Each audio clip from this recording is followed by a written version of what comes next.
sahabat 180, welcome to 180 Hangout. Senang sekali saya Kanoni Pratama bisa bertemu dengan teman-teman semuanya. Dan saya selalu percaya walaupun situasi di luar sana mungkin gak jelas, tapi Tuhan yang jelas ada di dalam setiap kita, amin. Semangat semuanya sahabat 180. Yuk sebelum kita masuk ke sesi sharing hari ini, sama-sama yuk kita satukan hati kita. Bapa, kami mengucap syukur untuk kebaikan-Mu dan kasih setia-Mu yang melimpah di dalam setiap kami. Kami percaya Tuhan, janji-Mu, iya dan amin. Kasih dan kebaikan-Mu tidak pernah berubah. Dari dulu, sekarang, sampai selama-lamanya, Engkau tetap Tuhan yang sama.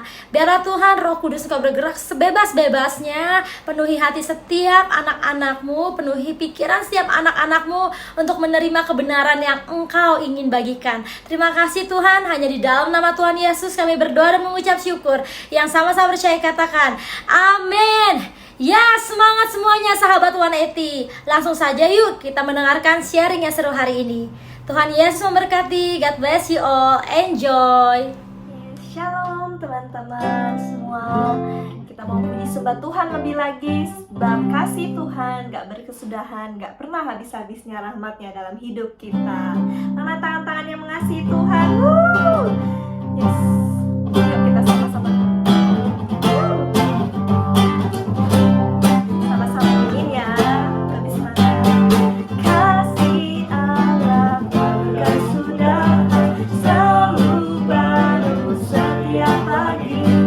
Rahmatnya pun tak pernah berhenti seumur hidupku. Kasih Allah tak berkesudahan, selalu baru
gak akan takut.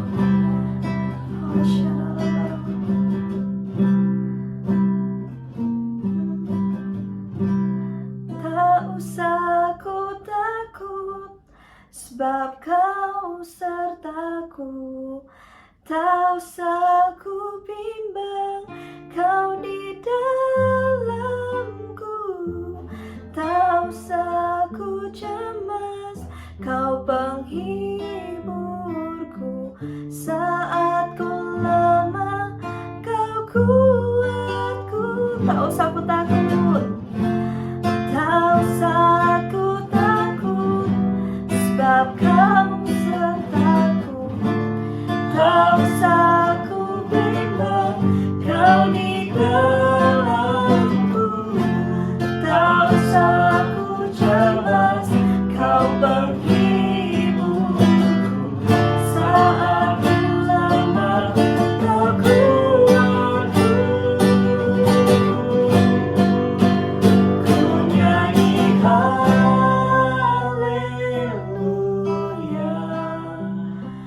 ku nyanyi haleluya. Sungguh kau hebat, ajaib perkasa perbuatanmu.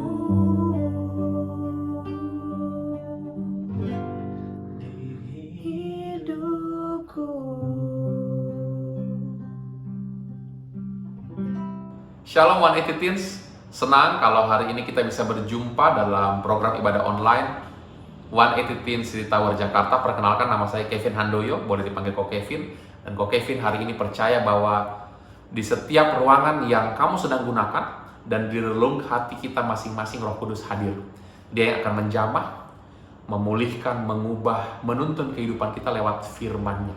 Mari kita sama-sama tundukkan kepala, kita berdoa. Tuhan, terima kasih kalau kami boleh sama-sama ibadah hari ini. Kami tahu Tuhan, Engkau berfirman lewat Alkitab, lewat setiap ayat yang tertulis. Biar hari ini Roh Kudus Engkau buat setiap logos ayat-ayat itu menjadi rema yang hidup untuk menuntun setiap daripada kami. Sembunyikan hamba-Mu di balik kuasa salib-Mu, sampaikan isi hati-Mu kepada setiap teenagers yang mendengarkan. Dalam nama Tuhan Yesus. Amin. Hari ini, Ko Kevin ingin mengajar tentang bahasa roh. Ternyata dalam Alkitab ada 3 jenis bahasa roh yang berbeda. Yang pertama dalam Kisah Rasul pasal yang kedua, ayat yang keempat dan seterusnya, bahwa waktu di loteng Yerusalem, kejadian Pentakosta terjadi, murid-murid sedang berkumpul, lalu ada lidah-lidah api di atas kepala mereka. Mereka mulai mengucapkan bahasa-bahasa yang baru, bahasa roh. Dan orang-orang Yahudi dari berbagai bangsa mendengar artinya dalam bahasa mereka masing-masing. Jadi bahasa roh yang pertama ini, waktu diucapkan, orang-orang dari berbagai bangsa akan mendengar dalam bahasa mereka masing-masing. Hari-hari ini, kapan ini terjadi? Seringkali dalam ibadah pelayanan penginjilan misi di daerah-daerah tertentu. Seperti tim yang Ko Kevin pimpin, lulusan-lulusan sekolah Alkitab dari kawasan timur Indonesia, waktu mereka melayani di daerah masing-masing yang terpencil, waktu mereka mulai berbahasa roh, orang-orang dari suku-suku asli di daerah tersebut bisa mendengarkan artinya dalam bahasa mereka. Jadi mereka terkagum-kagum, inilah tanda heran yang Tuhan izinkan terjadi, supaya waktu Injil diberitakan, hati mereka terbuka, mereka menerima Yesus sebagai Tuhan dan Juru Selamat. Seperti kalau terjadi mujizat kesembuhan, waktu bahasa roh mereka mengerti dalam bahasa mereka, itu juga merupakan mujizat dan tanda heran yang bisa mengubahkan kehidupan mereka. Bagaimana dengan jenis yang berikutnya? Jenis yang kedua kita bisa temukan dalam 1 Korintus pasal yang ke-14. Kalau kita baca dalam 1 Korintus pasal yang ke-14, dikatakan di ayat yang kedua, Rasul Paulus menuliskan bahwa siapa yang berkata-kata dengan bahasa roh tidak berkata-kata kepada manusia, tetapi kepada Allah. Sebab tidak ada seorang pun yang mengerti bahasanya, oleh roh ia mengucapkan hal-hal yang rahasia. Tentu berbeda dengan yang tadi. Yang pertama, ada yang mengerti, orang-orang Yahudi dari berbagai bangsa. Kalau hari-hari ini setiap orang-orang dari suku-suku bahasa yang mengerti dalam bahasa mereka waktu menerima pelayanan penginjilan, pelayanan misi. Kalau dalam 1 Korintus 14, Rasul Paulus menuliskan bahwa ada dua karakteristik di sini. Siapa berkata-kata dalam bahasa roh tidak berkata-kata kepada manusia tetapi kepada Allah. Jadi pasti beda dengan yang di Kisah Rasul pasal yang kedua. Bahkan dikuatkan lagi, sebab tidak seorang pun mengerti bahasanya. Kalau di Kisah Rasul 2, orang-orang Yahudi dari berbagai bangsa mengerti artinya. Kalau yang di 1 Korintus 14 ayat kedua ini, Rasul Paulus mengartikan bahwa bahasa roh itu ditujukan kepada Tuhan, bukan manusia. Dan tidak ada manusia yang mengerti bahasanya. Inilah bahasa roh yang seringkali kita gunakan dalam doa-doa pribadi, dalam doa syafaat, dan juga dalam ibadah waktu kita penyembahan, waktu worship leader atau hamba Tuhan berkata, mari kita sembah Tuhan dalam roh dengan berbahasa roh. Tapi juga ada jenis yang ketiga. Nanti kok Kevin akan perlihatkan setiap perbedaannya. Yang ketiga kita temukan di ayat 4, 5, dan 6. Waktu Rasul Paulus di perikop yang sama berkata bahwa aku suka kalau engkau berbahasa roh karena bahasa roh membangun dirimu sendiri, tapi untuk membangun jemaat tidak berguna kalau bahasa roh tidak ada yang tafsirkan atau artikan. Bagian terakhir ini seringkali digunakan untuk berkata, untuk apa bahasa roh di tengah ibadah kalau tidak ada yang artikan? Ini penjelasannya. Ada 3 jenis bahasa roh. Yang pertama kita berbahasa roh, orang-orang asing mengerti dalam bahasa mereka. Yang kedua kita berbahasa roh, tidak seorang pun mengerti karena tujuannya kepada Tuhan. Yang ketiga kita berbahasa roh, kalau tadi yang pertama untuk penginjilan, seringkali ini untuk orang-orang yang menerima karunia nubuatan. Dalam ibadah, dia berbahasa roh ingin menyampaikan nubuatan, entah dia dapat artinya, atau ada orang di tengah-tengah ibadah yang angkat tangan minta izin. Saya dapat artinya, saya ingin berikan kepada seorang pribadi yang memang Tuhan ingin sampaikan pesan khusus. Jadi berbeda. Kalau yang di Kisah Rasul, kalau si A dapat bahasa roh, B langsung mengerti dalam bahasa sendiri. Kalau yang ketiga ini, kalau A dapat bahasa roh, untuk B harus ada C yang bisa mengartikan atau mentafsirkan, sehingga semuanya berbeda ya. Kenapa kita berbahasa roh di dalam ibadah? Di ayat keempat dikatakan, siapa berkata-kata dengan bahasa roh, ia membangun dirinya sendiri. Memang tujuan kita berbahasa roh di tengah ibadah bukan untuk membangun jemaat sehingga perlu diartikan, tapi untuk membangun diri kita. Sama seperti kalau dalam pesta pernikahan yang pimpin acara namanya MC, Master of Ceremony. Waktu MC pimpin, harus ada satu momen dalam acara tersebut MC mundur dan mempersilahkan mempelai pria dan wanita have a moment. Punya waktu-waktu berdua saja, mungkin wedding dance, mungkin berdansa di tengah-tengah acara. Demikian juga worship leader atau hamba Tuhan. Waktu mereka berkata dalam ibadah, mari kita sama-sama berbahasa roh, seolah-olah mereka mundur dari memimpin sebuah ibadah dan mengizinkan jemaat yang adalah mempelai wanita Kristus untuk punya hubungan langsung dengan mempelai pria, yaitu Tuhan sendiri. Jadi kalau teman-teman berbahasa roh dalam ibadah, memang tujuannya bukan membangun sesama, karena itu perlu diartikan. Itu bahasa roh jenis yang ketiga. Tapi kita sedang bahasa roh jenis kedua, di mana kita sedang membangun diri sendiri. Waktu worship leader menyembah, dia sedang membangun dirinya. Waktu hamba Tuhan menyembah, dengan bahasa roh dia sedang membangun dirinya sebelum menyampaikan firman Tuhan. Waktu Anda menyembah, Anda sedang membangun diri Anda supaya bisa menerima kebenaran firman yang akan mengubahkan kehidupan Anda. Ada 3 jenis bahasa roh. Apa sebetulnya bahasa roh? Jawabannya terdapat dalam Roma pasal yang ke-8 ayat yang ke-26. Dikatakan dalam Roma 8 ayat yang ke-26, demikian juga roh membantu kita dalam kelemahan kita, sebab kita tidak tahu bagaimana sebenarnya harus berdoa, tetapi roh sendiri berdoa untuk kita kepada Allah dengan keluhan-keluhan yang tidak terucapkan. Dalam bahasa Inggris, wordless groan. Groan itu rintihan, erangan. Seperti orang yang sedang berbeban atau mungkin hendak untuk melahirkan atau mungkin sedang merasakan sakit, ada erangan atau rintihan. Sedangkan kalau wordless artinya tanpa kata-kata. Dalam bahasa Indonesia, keluhan yang tidak terucapkan. Bahasa roh itu bukan sekedar lafal yang seringkali kita dengar dari worship leader atau hamba Tuhan atau kakak-kakak rohani. Bahasa roh itu adalah waktu hati kita mengerang, groaning, berseru kepada Tuhan, dan yang terucapkan itu adalah bunyi suara tanpa kata-kata. Itu adalah bahasa roh. Jadi bahasa roh bukan sekedar kiryaladaba shikiaraladaba atau bunyi yang lain mungkin yang berbeda-beda masing-masing orang miliki. Tapi sesungguhnya waktu kita berbahasa roh, hati kita sedang berseru. Kalau Ko Kevin lagi bahasa roh ya, misalnya kuryaladaba shikiaraladaba handaraladaba. Hati Ko Kevin tadi berkata, Tuhan berkati 180 Teens di Jakarta. Jadi bahasa roh itu adalah sebuah seruan hati sebetulnya. Bukan sekedar bunyi yang diulang-ulang atau seperti lafal yang keluar dari mulut kita. Satu kali ada kesaksian seorang hamba Tuhan dari Singapura, pelayanan misi ke China. Di sana dia khotbah tentang bahasa roh seperti yang Ko Kevin sampaikan kepada teman-teman semua. Dan setelah itu dia minta semua, ayo mari pinjamkan Tuhan suaramu, mulai bersuara tanpa kata-kata, mulai berseru kepada Tuhan dari hati. Jadi semua mulai berdoa, ada salah satu berdoa jemaat seperti ini. Dia kan katanya bahasa roh itu erangan, seruan hati. Jadi dia berusaha tanpa kata-kata dia berseru, dia mengeluarkan bunyi seperti ini.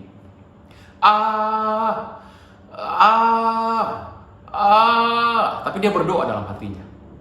Lalu hamba Tuhan itu datang dan berkata, selamat, kamu sudah terima bahasa roh. Wah, dalam pikiran orang ini, jemaat ini, kayaknya kacau nih. Masa bahasa roh bunyinya seperti itu saja? Pulanglah sang hamba Tuhan, penginjil itu kembali ke Singapura, dan jemaat ini mulai melanjutkan kehidupannya. Dia bekerja di pengeboran minyak, dan waktu itu musim dingin, minus 40 derajat, saljunya itu setinggi lututnya. Jadi lututnya sakit waktu dia lagi kerja.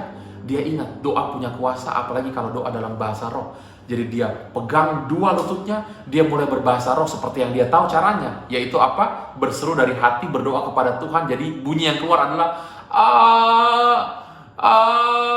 tapi hatinya berkata, Tuhan sembuhkan aku, bilur-bilur Yesus menyembuhkan.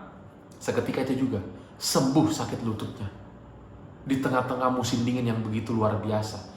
Dan semenjak hari itu, selama 6 bulan ke depan, setiap hari dia berdoa dalam bahasa roh. Dari yang cuman lafalnya lama-lama Tuhan tambahkan lafal-lafal yang baru secara natural. Makanya disebut bahasa. Bahasa itu bertumbuh. Misalnya seperti bayi, kalau baru lahir, orang Indonesia tidak mungkin waktu lahir berkata haleluya, tidak mungkin, pasti cuman menangis oe. Sama waktu kita terima bahasa roh, bukan soal lafalnya yang penting, tapi seruan hati kita. Wordless groans kata firman Tuhan Roma 8:26. Waktu kita berseru dengan suara tapi hati kita, Tuhan pulihkan orang tuaku, Tuhan berkati teman-teman sekolahku, Tuhan berkati jiwa-jiwa supaya diselamatkan. Anda sudah berbahasa roh. Luar biasa. Hari ini firman Tuhan sederhana. Bahasa roh ada jenisnya. Dan yang kita terima gunakan seringkali dalam doa-doa kita, dalam syafaat, dalam ibadah adalah jenis yang kedua. Di mana tidak seorang pun mengerti artinya dan ditujukan hanya kepada Tuhan. Ingat, bahasa roh bukan lafalnya, tapi wordless groans, keluhan-keluhan yang tidak terucapkan. Waktu kita berseru dalam hati, waktu kita doa di tengah-tengah beban yang berat mungkin. Tuhan, tapi hati kita berkata, Tuhan tolong aku, sembuhkan aku, pulihkan aku, ubahkan aku. Kita sedang berbahasa roh. Bahasa roh itu luar biasa. Kenapa? Karena kalau Anda remaja mau doakan orang tua, seringkali Anda tidak tahu sedalam-dalam detailnya masalah mereka. Tapi waktu engkau berbahasa roh, yang engkau ingat di pikiran dan hatimu adalah orang tuamu. Yang engkau ucapkan dalam hatimu adalah Tuhan tolong orang tuaku. Dan yang keluar dari lidah mulutmu bukanlah sebuah kata-kata, bukan bahasa manusia. Sepertinya bahasa manusia itu terikat, tapi yang terlepas adalah bahasa roh. Ketahuilah syafaat. Orang tuamu dipulihkan, diberkati. Teman-teman sekolahmu, bahkan pelayanan penuh dengan kemuliaan Tuhan. Dimanapun teman-teman berada, Hari ini kok Kevin rindu berdoa supaya Anda bisa terima karunia bahasa roh. Anda sudah dengar firman Tuhan kebenaran yang menimbulkan iman. Anda percaya ada kuasa dalam bahasa roh. Dan Tuhan rindu supaya Tuhan memberikan karunia itu. Mari sama-sama buka kedua tanganmu dimanapun engkau berada. Ingat, pinjamkan Tuhan suaramu bukan kata-katamu. Roh Kudus akan mengurapi, hatimu berseru, dan keluarkan groaning itu. Engkau sudah berbahasa roh. Dan engkau akan terus berbahasa roh. Tuhan yang akan tambah-tambahkan setiap hari. Pada hitungan yang ketiga, buka kedua tanganmu. Mulai berbahasa roh. 1, 2, aku ikat segala bahasa manusia. Yang terlepas adalah bahasa roh. 3, terima bahasa roh, terima bahasa roh, terima bahasa roh. Mulai berbahasa roh, mulai mengerang, mulai groaning prayer. Oh Tuhan, Engkau sedang menjamah Teens 180, anak-anak remaja di ruangan masing-masing, di rumah masing-masing, dalam nama Tuhan Yesus. Mulai berdoa, mulai bersyafaat. Apa yang menjadi kerinduan hatimu, apa yang menjadi beban di hatimu yang Tuhan taruh, mulai berdoa. Urapan yang ditambah-tambahkan, urapan yang baru Tuhan limpahkan. Roh Kudus jamah setiap hati.